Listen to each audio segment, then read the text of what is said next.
So, Peter, your investing philosophy is often summed up as buy what you know. And there's some truth to that, and it's also often way oversimplified. Sure. Can you explain what you did mean by that and what you didn't mean?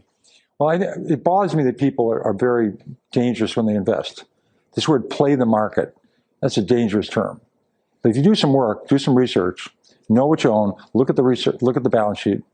If you could add 8 and 8, get fairly close to 16, you can find out this company has lots of debt, no cash, they're in trouble. You shouldn't own it. So a little bit of research. People are careful when they buy a refrigerator, careful when they take a vacation. And they'll put $5,000, $10,000 some stock to hear on the bus or the party. That's dangerous.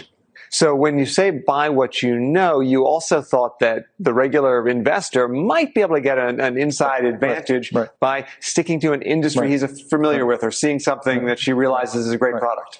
Imagine if you were in a mall the last 50 years.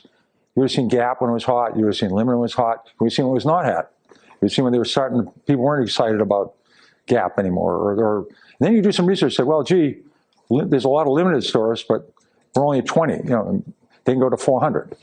So you see a company. I did really well with Dunkin' Donuts, a local company. I did well with Stop and Shop.